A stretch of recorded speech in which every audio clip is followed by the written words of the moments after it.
નમસ્કાર દોસ્તો, સુપરફાસ્ટ તાજા સમાચારમાં તમારું સ્વાગત છે। દેશ, દુનિયા અને ગુજરાતના તાજા, મોટા અને સૌથી મહત્વપૂર્ણ સમાચાર જાણીએ તે પહેલાં તમે ચેનલમાં નવા હોય તો ચેનલને જરૂરથી સબસ્ક્રાઇબ કરીને વિડીયોને લાઇક કરી દેજો। સૌથી પહેલાં દોસ્તો આપણે વાત કરીએ તો ગુજરાતમાં વરસાદ અને વાવાઝોડાની આગાહી છે। તો ગુજરાતમાં અસહ્ય ગરમી વચ્ચે આગામી દિવસોમાં વાતાવરણમાં પલટો આવશે। તો હવામાન વિભાગે 30 મે એટલે કે આજથી 2 જૂન દરમિયાન રાજ્યના 12 જેટલા જિલ્લાઓમાં હળવાથી મધ્યમ તેમજ ભારે વરસાદ તેમજ વાવાઝોડા સાથે વરસાદની આગાહી કરી છે। તો અરબી સમુદ્રમાં ચોમાસું આગળ વધતા આ સ્થિતિ સર્જાશે। તો આ દરમિયાન 40 થી 50 કિલોમીટર પ્રતિ કલાકની ઝડપે પવન પણ ફૂંકાઈ શકે છે। તો દોસ્તો બીજા સૌથી મોટા સમાચાર સામે આવ્યા છે। ભારત ખાતર ઉત્પાદનમાં આત્મનિર્ભર બનશે। જ્યાં દોસ્તો ભારત સરકાર દેશને ખાતર ઉત્પાદનમાં આત્મનિર્ભર બનાવવા માટે મોટું પગલું ભરવા જઈ રહી છે। તો સરકારે ટૂંક સમયમાં કોલસા ગેસિફિકેશન આધારિત યુરિયા ખાતર માટે નવી નીતિ જાહેર કરવાની છે। તો આ નીતિથી વિદેશી કુદરતી ગેસ ઉપરની 25% આયાતની નિર્ભરતા ઘટશે અને અબજો રૂપિયાની વિદેશી મુદ્રાની બચત થશે। તો સ્થાનિક કોલસાનો પણ ઉપયોગ વધારીને દેશની ઉર્જા સુરક્ષા મજબૂત થશે। તો દોસ્તો ત્યાર પછી આગળ વધુ એક સૌથી મોટા સમાચાર મળ્યા છે। 1 જૂનથી આ નિયમો બદલાશે। જ્યાં દોસ્તો 1 જૂનથી ઘણા મુખ્ય નિયમોમાં ફેરફાર થવા જઈ રહ્યા છે। તો આવતા મહિનેથી સોલાર પેનલ ખરીદવાનું મોંઘું થઈ શકે છે। તો આ સાથે યુપીઆઈ છેતરપિંડીને રોકવા માટે એનપીસીઆઈ એક નવી સિસ્ટમ લાગુ કરવાની પણ તૈયારી કરી રહ્યું છે। તો પરિણામે મોકલનારનું નામ હવે દર્શાવવામાં આવશે। તો આ સાથે જ એલપીજી સિલિન્ડરના ભાવ પણ વધી શકે છે। તેમજ ઘણી બધી બેંકો તેમની એટીએમ ટ્રાન્સફરની ફી, મફત રોકડ ઉપાડની મર્યાદા તેમજ ફિક્સ ડિપોઝિટ એટલે કે એફડીના વ્યાજ દરોમાં પણ સુધારો કરી શકે છે। તો દોસ્તો બીજા સૌથી અગત્યના સમાચાર સામે આવ્યા છે। ટ્રમ્પે 15મા દેશ ઉપર હુમલાની આપી ધમકી। જ્યાં દોસ્તો ડોનાલ્ડ ટ્રમ્પે ઓમાનને ઈરાન સાથે મળીને હોર્મુઝ સ્ટ્રેટ કંટ્રોલ કરવા બદલ ઉડાવવાની દેવાની ધમકી આપી છે। તો ઓમાન એવો 15મો દેશ બન્યો છે જેને ટ્રમ્પે ધમકાવ્યો હોય। તો ટ્રમ્પના કાર્યકાળ દરમિયાન અમેરિકા અત્યાર સુધીમાં 7 દેશો ઉપર હુમલા કરી ચૂક્યું છે। તો આ ઉપરાંત તેઓ કેનેડા, ગ્રીનલેન્ડ, વેનેઝુએલા અને ક્યુબા સહિત 4 દેશો ઉપર કબજો પણ મેળવવાની ચેતવણી આપી દીધી છે। તો ચૂંટણી સમયે શાંતિની વાતો કરનારા ટ્રમ્પનું વલણ હવે બદલાયું છે। ત્યાર પછી દોસ્તો આગળ વધુ એક સૌથી અગત્યના સમાચાર મળ્યા છે। આખા દેશ માટે સુપ્રીમનો મોટો આદેશ। જ્યાં દોસ્તો સુપ્રીમ કોર્ટે દેશની તમામ હાઈકોર્ટ માટે ચુકાદાઓ આપવાની થતી વિલંબને રોકવા માટે કડક નિર્દેશો જાહેર કર્યા છે। તો સીજેઆઈ સૂર્યકાંતની બેન્ચે જણાવ્યું છે કે અનામત રાખેલા તમામ નિર્ણયો મહત્તમ 3 મહિનામાં સંભળાવવાના રહેશે। તો જામીન મેળવનાર કેદીઓને તે જ દિવસે મુક્ત કરવા માટે ટ્રાયલ કોર્ટે તાત્કાલિક આદેશ પણ મોકલવો પડશે। તો ચુકાદાઓ આવ્યાના 24 કલાકની અંદર હાઈકોર્ટની વેબસાઇટ ઉપર પણ અપલોડ કરવાના રહેશે।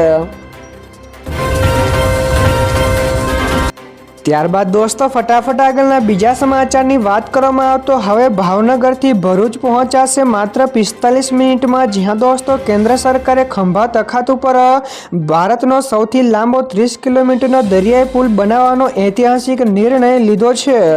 તો આ પુલ સૌરાષ્ટ્ર અને દક્ષિણ ગુજરાતને જોડશે।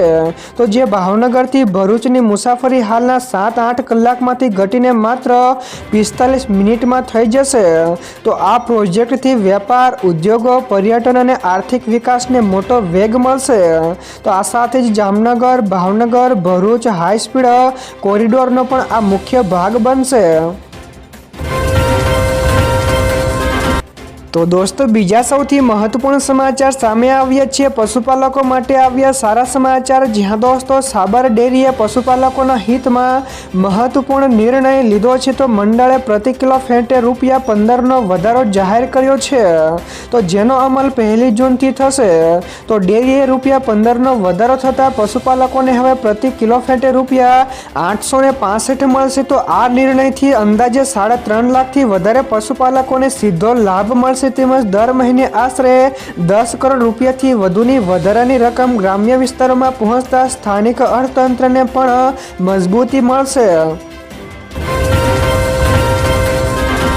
તો દોસ્તો ત્યાર પછી આગળ વધુ એક સૌથી મહત્વપૂર્ણ સમાચાર મળ્યા છે. રાજ્ય સરકારનો મોટો નિર્ણય. જ્યાં દોસ્તો રાજ્ય સરકારે ગ્રીન એનર્જીને વેગ આપવા માટે મહત્વનો નિર્ણય લીધો છે. તો કૃષિ મંત્રી જીતુ વાઘાણીએ જાહેર કર્યું છે કે કૃષિ વિભાગની હેઠળની તમામ કચેરીઓ, યુનિવર્સિટીઓ, સંશોધન સંસ્થાઓ અને નિગમોમાં સોલાર રૂફટોપ સ્થાપિત કરવામાં આવશે. તો પ્રધાનમંત્રી નરેન્દ્ર મોદીની અપીલને અનુરૂપ આ પહેલથી વીજળીના ખર્ચમાં પણ ઘટાડો થશે, તેમજ કાર્બન ઉત્સર્જનમાં પણ ઘટાડો તેમજ સ્વચ્છ ઉર્જા તરફ આત્મનિર્ભરતા વધશે. ત્યાર પછી દોસ્તો આ સિવાયના બીજા સમાચારની ઝડપથી વાત કરવામાં આવે તો તેલના ભાવમાં 4% સુધીનો વધારો. જ્યાં દોસ્તો ઈરાન ઉપર અમેરિકાના નવા લશ્કરી હુમલા અને કુવૈત ઉપરના હુમલા બાદ ગલ્ફ ક્ષેત્રમાં ફરી એકવાર તણાવ વધ્યા છે. તો આ અસર વૈશ્વિક બજારમાં સ્પષ્ટપણે જોવા મળી હતી, તેમજ શેર બજારમાં પણ ઘટાડો જોવા મળ્યો હતો. તો જ્યારે ક્રૂડ ઓઇલના ભાવમાં 4% સુધીનો વધારો થયો હતો, તો બ્રેન્ટ ક્રૂડ આશરે 2.7% વધીને $96.8 પ્રતિ બેરલ ઉપર પહોંચી ગયું હતું. તો એપ્રિલના અંતમાં તેલના ભાવ $126ની નવી સપાટીએ સ્પર્શી ગયા હતા. તો દોસ્તો બીજા સૌથી મોટા સમાચાર સામે આવ્યા છે. ભારતીય ચલણી નોટો હવે પ્લાસ્ટિકની બનશે. જ્યાં દોસ્તો ભારતીય ચલણી નોટોનું સ્વરૂપ ટૂંક સમયમાં બદલાઈ શકે છે. તો આરબીઆઈની પરંપરાગત કાગળની નોટોને પોલિમર અથવા તો પ્લાસ્ટિકની નોટોથી બદલવાની શક્યતા ઉપર ગંભીરતાથી વિચાર કરી રહી છે. તો તાજેતરના જ મહિનામાં સેન્ટ્રલ બેંકની બોર્ડ મિટિંગમાં આ વિષય ઉપર ખાસ ચર્ચાઓ થઈ હતી. તો કાગળની નોટો છાપવાનો ખર્ચ પણ નોંધપાત્ર રીતે વધ્યો છે. તેથી આરબીઆઈ હવે એવા વિકલ્પો શોધવામાં આવે છે કે જે સમય જતાં ટકાઉ પણ હોય.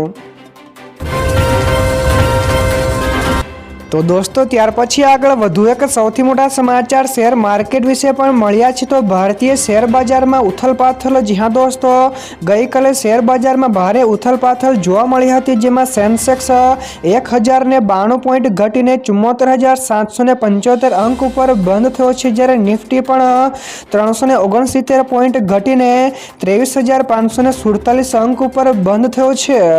જ્યારે બીએસઈના ટોપ 30 શેરોમાંથી 26 શેરોમાં ઘટાડો નોંધાયો છે. તો સૌથી મોટો ઘટાડો ઇન્ડિગો, ટાટા સ્ટીલ અને પાવર ગ્રીડ જેવા શેરોમાં જોવા મળ્યો હતો. તો રોકાણકારોને આશરે ₹5 લાખ કરોડનું નુકસાન થયું છે. તો દોસ્તો બીજા સૌથી અગત્યના સમાચાર સામે આવ્યા છે. શિક્ષકો માટે મોટો નિર્ણય. જ્યાં દોસ્તો સુપ્રીમ કોર્ટે દેશભરના શિક્ષકોને નોંધપાત્ર રાહત આપી છે. તો કોર્ટે કાર્યરત શિક્ષકો માટે ટેટ માટે લાયકાત બનવાની અંતિમ તારીખ 1 વર્ષ લંબાવી છે. તો શિક્ષકો હવે 31 ઓગસ્ટ 2028 સુધીમાં ટેટ પાસ કરી શકશે. તો અગાઉ આ અંતિમ તારીખ 31 ઓગસ્ટ 2027ની હતી. તો સુપ્રીમ કોર્ટે 2009 પહેલા નિયુક્ત થયેલા તમામ શિક્ષકોને ફરજિયાત ટેટમાંથી બાકાત રાખવાની માંગ કરતી અરજીઓને પણ ફગાવી દીધી છે. ત્યાર પછી દોસ્તો આગળ વધુ એક સૌથી અગત્યના સમાચાર મળ્યા છે. જાપાનમાં ભારતની કેરી ઉપર પ્રતિબંધ. જ્યાં દોસ્તો લગભગ 20 વર્ષ પછી જાપાને ભારતીય કેરીની આયાત ઉપર અસ્થાયી પ્રતિબંધ મૂકી દીધો છે. તો એપ્રિલ અને જૂન સિઝનમાં આ નિર્ણયથી આલ્ફોન્સો, કેસર, બંગનપલ્લી અને લંગડા જેવી પ્રીમિયમ કેરીઓની નિકાસને મોટો ફટકો પડશે. તો ઉત્તર પ્રદેશના એક વ્યાપારી હીટ ટ્રીટમેન્ટ કેન્દ્રમાં જીવાંત નિયંત્રણ તેમજ સફાઈ ખામીઓ મળતા જાપાને આ પગલું ભર્યું છે. તો 25 માર્ચ 2026 પછીના શિપમેન્ટ સ્વીકારવામાં આવશે નહીં તેવું જાપાને જણાવ્યું છે. ત્યારબાદ દોસ્તો ફટાફટ આગળના બીજા સમાચારની વાત કરવામાં આવે તો અમિત શાહની ઘૂસણખોરોને છેલ્લી વોર્નિંગ. જ્યાં દોસ્તો કેન્દ્રીય ગૃહમંત્રી અમિત શાહે અમદાવાદમાં કહ્યું કે ગેરકાયદેસર રીતે ભારતમાં રહેતા બાંગ્લાદેશી ઘૂસણખોરોને સ્વેચ્છાએ વતન પાછા જવા માટે અપીલ કરી છે. તો તેમણે સ્પષ્ટપણે કહ્યું છે કે જો તેઓ પોતાની મેળે જાય તો કોઈ કાનૂની કાર્યવાહી કરવામાં આવશે નહીં અને વહીવટી તંત્ર પણ મદદ માટે આવશે. તો પશ્ચિમ બંગાળમાં ભાજપ સરકારે ઘૂસણ ઘુસણખોરો સામે કડક કાર્યવાહી શરૂ કરી છે અને વિશેષ અટકાયત કેન્દ્રો પણ બનાવ્યા છે।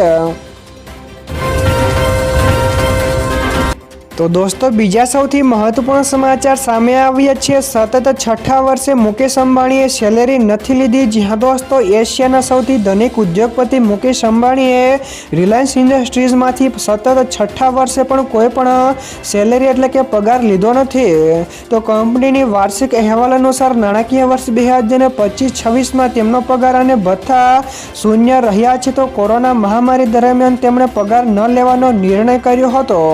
તો વિશ્વના 22માં સૌથી ધનિક વ્યક્તિ મુકેશ અંબાણીની કમાણીનો મુખ્ય સ્ત્રોત કંપની તરફથી મળતું ડિવિડન્ડ જ છે।